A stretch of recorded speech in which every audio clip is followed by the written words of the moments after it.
You're watching TMKR, and this is a video that I really wish I didn't have to make. Unfortunately though, I feel like it has to be done, so let's get after it. This isn't the news I want to give you, and this probably isn't the news you want to hear, but from what I've seen for myself on PS5, and what I've seen on YouTube from other players on both PlayStation and Xbox, I regrettably have no choice but to pronounce the console edition of NASCAR 21 Ignition dead on arrival.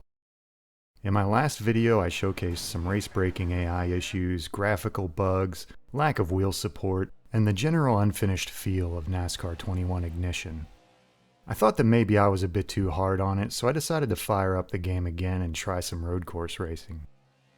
I loaded up the Charlotte Roval, watched the cinematic introduction, received the datapad from the crew chief. As soon as I interacted with the datapad, the game froze completely and had to be closed and restarted. I tried this 2 more times with exactly the same results. I decided to try Road America instead, but the same thing happened. 3 tries and 3 complete failures to even get on track. I tried Circuit of the Americas. Nope, can't do it. That was the extent of my gameplay for today. I gave up and closed the game. 3 tracks that are literally unplayable. Maybe more, I honestly don't even care to find out anymore. I just want my money back. The first impression was that the game needed a few bug fixes and a lot of tweaking. Digging just a little deeper, I found that NASCAR 21 has a lot more bugs. A lot more missing and unfinished content. There's a lot more work that needs to be done. We've seen a lot of disastrous releases recently, and I'll use 2 examples to make this next point. Cyberpunk 2077 and the Elite Dangerous expansion Odyssey. You might be thinking, yeah, but those games have had a ton of patches and updates, and they actually work pretty well now.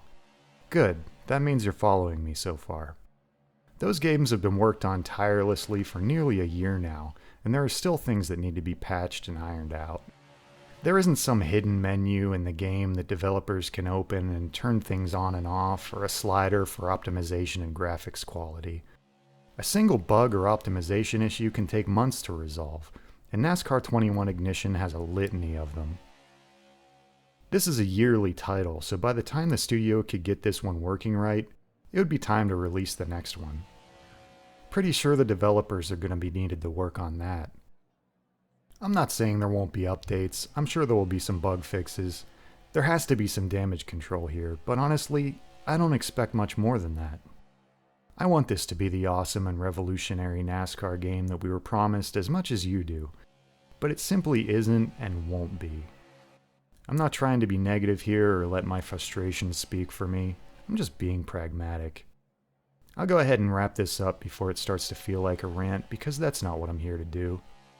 If you were as excited for this game as I was, I'm sorry, but you're gonna want to wait for the next one and hope it's better.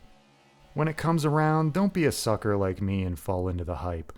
Wait to see reviews and gameplay from real people who already spent money on the game. In the current state of the video game industry, I'd even go as far as to advise against pre-ordering in general. Until a game is in the hands of consumers, it's pretty much vaporware. I was burned on this one, and I won't make that mistake twice. Before I go, I want to thank you for watching this video. If you enjoyed what you've seen, please give it a like, check out my other videos, and consider subscribing for more gaming and motorsport content. Until then, stay safe and stay tuned. I'll catch you later.